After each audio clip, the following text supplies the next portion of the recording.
네, 정론일침입니다. 가짜뉴스와의 전쟁이 시작됐습니다.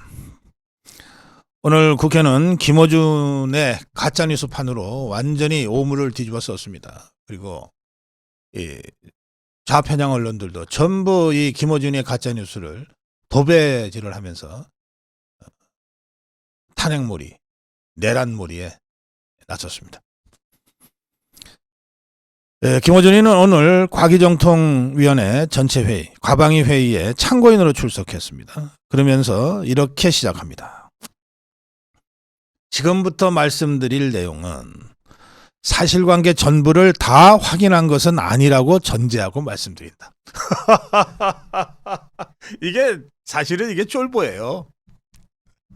쫄보예요. 그래서 자, 이렇게 얘기한 겁니다.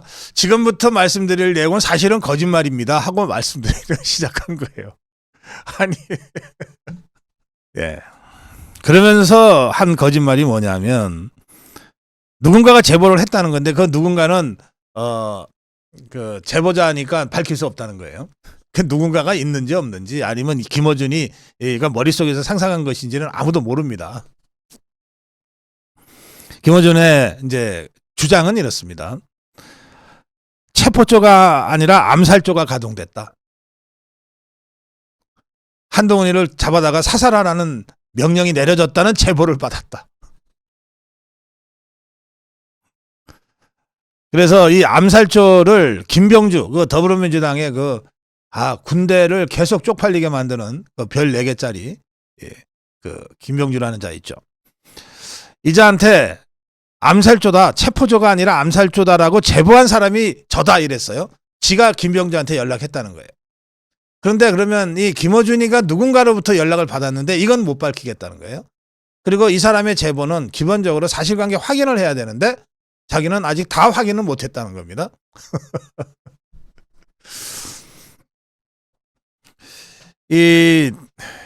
먼저 말씀드리면 이게 뭐 우리나라의 대사관이 있는 무슨 외국의 어디로부터라고 설명을 하는 바람에 이게 미국 대사관일 거다라고 하는 이 억측들이 나돌았어요. 그러자 미국 대사관이 곧바로 입장을 발표했습니다. 아니다. 아니다. 뭐 더 할 말 없죠. 아니다. 이 김어준이가 떠들어댄 것은 한동훈이를 끌고 가서 사살해라는 얘기가 있었다. 이걸 제일 먼저 부각시켜요. 자, 내일 탄핵 표결을 앞두고 윤석열 대통령이 한동훈이를 죽이라고 명령했다라고 누군가의 제보를 받고 이 자가 국회에서 떠들어댔어요. 노리는 게 뭘까요? 뭘 노릴까요? 한동훈 일당들이 윤석열한테 의리 지키지 말고 배신해라 이거 아닙니까? 널 죽이려고 했던 사람들을 너네가 왜 비호하려고 그래? 화끈하게 탄핵해. 이거 아닙니까? 그러면서 뭐 온갖 허접한 얘기들을 해놨습니다. 미군 몇 명을 사살해서 미국으로 하여금 북한 폭격을 유도한다는 음모가 있었다더라. 뭐 이런 식의 폭로예요. 이게 김어준이가 머리가 나쁜 사람이에요. 그러니까 뭘 지어내도 딱 들으면 그럴듯하게 지어내야 되는데 딱 봐도 거짓말이야. 그 수준밖에 안 되는 거니까.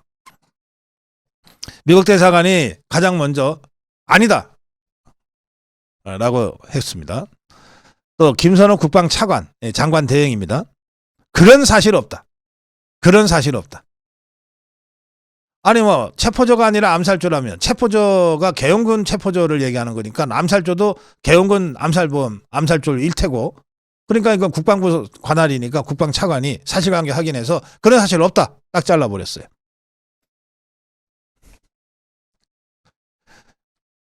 국민의힘은 이 김어준이를 상대로 법적 대응에 나서기로 했습니다.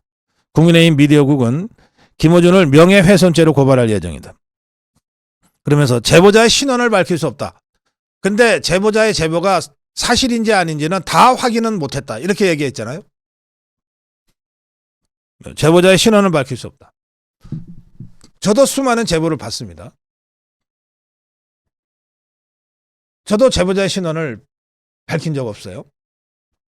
그런데 국민의힘의 미디어국은 이렇게 얘기합니다. 취재원을 감출 수 있는 권리, 비니권 뭐 그런 게 있다. 그런데 법원에서는 안 통한다. 법원에서 명예훼손인지 아닌지 사실 여부를 법적으로 판단하기 위해서는 제보자가 누구였는지를 이를테면 재판을 비공개로 하더라도 그것은 확인하게 돼 있다. 네가 지금 당장 내일 있을 탄핵 심판 때문에 가짜뉴스 온갖 소리를 떠드는 것 같은데 너 법원에 가면 너 그대로 걸린다. 그러면서 고발하겠다. 이렇게 입장을 밝혔습니다. 만약에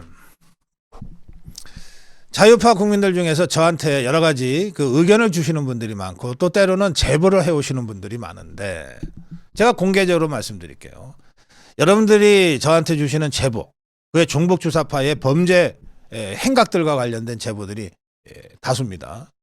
그 제보를 해오시면 제가 사실관계 확인을 제 나름대로 제 선에서 할 거고요. 이건 사실에 가깝다고 생각하면 전 방송합니다. 그리고 만약에 이게 문제가 돼서 제가 법정에 가면 저는 제보자 씨는 밝히지 않습니다. 그냥 내가 뒤집어 쓰고 감옥 가도 내가 간다. 그런데 이것들은 그렇게 못해요. 이것들이요. 잃을 게 너무 많아. 그래서 법원에서 제보자 신분 밝혀라. 안 그러면 너 감옥 보내겠다고 하면 바로 밝힐 겁니다. 근데 아마 김어준이는 제보자 신분 밝혀라 그러면 여기 이렇게 할 거예요.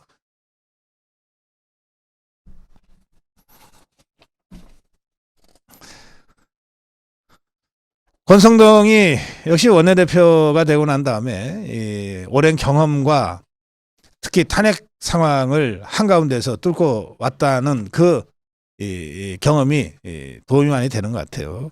권성동이 이렇게 얘기했습니다. 탄핵 표결을 하루 앞두고 우리 당을 흔들 신산으로 한 발언이 아닌가. 있을 수 없는 얘기를 그야말로 제보 자체가 가짜뉴스라고 하는 것을 우리 누구나 다 알 수 있을 정도의 그런 얘기를 지금 당장 내일 탄핵에서 우리 당을 흔들기 위해서 지금 유포하고 있는 것이다. 이렇게 딱 성격 규정을 했습니다.